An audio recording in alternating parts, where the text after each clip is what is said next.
ನಿಮ್ಮಮ್ಮ ನಿಮ್ಮ ಹತ್ರ ಇಷ್ಟೆಲ್ಲ ಕೇಳ್ಕೊಳ್ದೇ ಇರಬಹುದು, ಬಟ್ ಕೇಳಿಸ್ಕೊಂಡು ನೀವು ಮಾತ್ರ ಸುಮ್ಮನೆ ಇರಬೇಡಿ. ನಿಮ್ಮ ಟೈಮ್ ಅವಳಿಗೆ ಯಾವುದೇ ತರಹದ ಎಕ್ಸ್ಪೆನ್ಸಿವ್ ಗಿಫ್ಟ್ಗಳು ಬೇಕಾಗಿರೋದಿಲ್ಲ, ಆದ್ರೆ ನಿಮ್ ಜೊತೆ 10 ನಿಮಿಷ ಮಾತಾಡಿದ್ರೆ ಸಾಕಾಗಿರುತ್ತೆ. Listen to our advice. ಅವಳು ನಮಗೆ ಅಡ್ವೈಸ್ ಮಾಡ್ತಾಳೆ, ಅದನ್ನ ನಾವು ಕೇಳಲೇಬೇಕು ಅಂತ ಏನಿರೋದಿಲ್ಲ. ಬಟ್ ಸಮಟೈಮ್ಸ್ ಅವಳಿಗೆ ಹೇಳುವಂತ ಮಾತನ್ನ ಕೇಳುವವರು ಇರಬೇಕಾಗಿರುತ್ತೆ. ಸೊ ಅವಳ ಮಾತನ್ನ ಯಾವಾಗಲೂ ಗೌರವಿಸಿ. ಒಂದೇ ಒಂದು ಫೋನ್ ಕಾಲ್, ನೀವು ಎಲ್ಲಾದ್ರೂ ಹೊರಗಡೆ ಇರಿ ಅಥವಾ ನೀವು ಎಷ್ಟೇ ಬ್ಯುಸಿ ಆಗಿರಿ, ನೀವು ಊಟ ಮಾಡೋದಕ್ಕೂ ಮೊದಲು ಒಂದು ಸಾರಿ ಅವ್ರಿಗೆ ಫೋನ್ ಮಾಡಿ, ಅಮ್ಮ ಊಟ ಆಯ್ತಾ ಅಂತ ಕೇಳಿ. ಅವ್ರನ್ನ ಅಪ್ರಿಶಿಯೇಟ್ ಮಾಡಿ. ಪ್ರತಿದಿನ ಅವ್ರು ಮಾಡುವಂತ ಕೆಲಸನ ಯಾವುದೇ ತರ ನಾರ್ಮಲ್ ಆಗಿ ಕನ್ಸಿಡರ್ ಮಾಡಿ. ಅವ್ರೇನಾದ್ರೂ ಒಳ್ಳೆ ಅಡಿಗೆ ಮಾಡ್ಕೊಡ್ತಾರೆ, ಅಮ್ಮ ಅಡಿಗೆ ಸೂಪರ್ ಅಂತ ಹೇಳಿ. ಅವ್ರು ಮಾಡೋ ಪ್ರತಿ ಕೆಲಸನೂ ನಾವು ಹೊಳ್ಬೇಕು. ಅವಳ ಹೆಲ್ತ್ ಬಗ್ಗೆ ವಿಚಾರಿಸಿ. ಪ್ರತಿದಿನ ನಮ್ಮ ಹೆಲ್ತ್ ಬಗ್ಗೆ ಅಷ್ಟೆಲ್ಲ ಕಾಳಜಿ ವಹಿಸುವಂತಹ ನಮ್ಮ ತಾಯಿ ಬಗ್ಗೆ ನಾವು ಅವಳು ಹೇಗಿದ್ದಾಳೆ ಅನ್ನೋದನ್ನ ಕೇಳೋದನ್ನೇ ಮರ್ತಿರ್ತೀವಿ.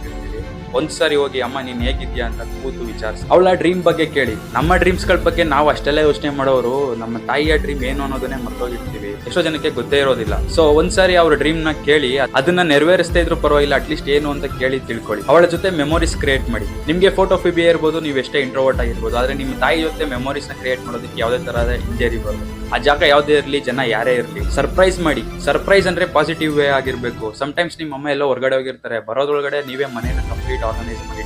ನಿಮ್ಮಮ್ಮ ಫಂಕ್ಷನ್ಗೆ ಹೋಗೋದಕ್ಕೆ ರೆಡಿ ಆಗಿರ್ತಾರೆ, ಸೊ ನಿಮ್ಮಮ್ಮನ ಸೀರೆನ ನೀವೇ ಐರನ್ ಮಾಡಿ ಇಟ್ಟಿರಿ. ನಿಮ್ಮಮ್ಮ ಎದ್ದೊಳೋದಕ್ಕೂ ಮೊದಲೇ ನೀವೇ ಎದ್ದು ಹಾಲು ತಂದು ಹಾಲು ಕಾಯಿಸಿ ಅವ್ರಿಗೆ ಕಾಫಿ ಕೊಡಿ. ಹೊರಗಡೆ ಎಲ್ಲಾದ್ರೂ ಹೋಗಿರ್ತೀರಾ, ಅವ್ರಿಗೆ ಇಷ್ಟವಾಗಿರುವಂತ ತಿಂಡಿ ಏನಾದ್ರು ಸಿಕ್ಕಿದ್ರೆ ಅದನ್ನ ಅವ್ರಿಗೆ ಗೊತ್ತಿಲ್ಲಂಗೆ ತಂದು ಕೊಡಿ. ಅವಳಿಗೆ ಟೀಚ್ ಮಾಡಿ. ನಮ್ಮ ತಾಯಿಗೆ ಎಲ್ಲಾನು ಗೊತ್ತಿರುತ್ತೆ ಅಂತ ಹೇಳೋದಕ್ಕಾಗೋದಿಲ್ಲ. ಸೊ ಅವಳಿಗೆ ಗೊತ್ತಿಲ್ಲ ಇರುವುದನ್ನ ತಿಳ್ಕೊಂಡು ನೀವು ಎಂಬ್ರೇಸ್ ಮಾಡ್ತಿದ್ದಂಗೆ ಅವಳನ್ನ ಯಾವಾಗಲೂ ಎಜುಕೇಟ್ ಮಾಡೋದಕ್ಕೆ ಪ್ರಯತ್ನ ಮಾಡಿ. ಐ ಲವ್ ಯು ಅಂತ ಹೇಳಿ. ನೀವು ನಿಮ್ಮ ಲೈಫಲ್ಲಿ ನಿಮ್ಮ ಗರ್ಲ್ ಫ್ರೆಂಡ್ಗೆ ಐ ಲವ್ ಯು ಅಂತ ಹೇಳಿಲ್ವೋ ಗೊತ್ತಿಲ್ಲ, ಬಟ್ ಲೈಫಲ್ಲಿ ಒಂದ್ಸಲಿನಾದ್ರೂ ನಿಮ್ಮ ತಾಯಿಗೆ ಐ ಲವ್ ಯು ಅಂತ ಹೇಳಿ. ಅವಳ ಮುಖದಲ್ಲಿ ಬರುವಂತಹ ಮುಗುಳುನಾಗೆ ನೋಡಿ ನೀವು ಖುಷಿ ಪಡಿ. ನಿಮ್ಮ ಅಮ್ಮ ನಿಮ್ಮ ಹತ್ರ ಇಷ್ಟೆಲ್ಲ ಕೇಳದೆ ಇರ್ಬೋದು, ಬಟ್ ಇದು ಗೊತ್ತಾಗಿನೂ ನೀವು ಮಾಡದೇ ಇದ್ರೆ ಅದು ತಪ್ಪಾಗುತ್ತೆ. ಇದು ಮರ್ತೋಗೋದಕ್ಕೆ ಮೊದಲು ಈಗಲೇ ವಿಡಿಯೋನ ಸೇವ್ ಮಾಡ್ಕೊಳ್ಳಿ.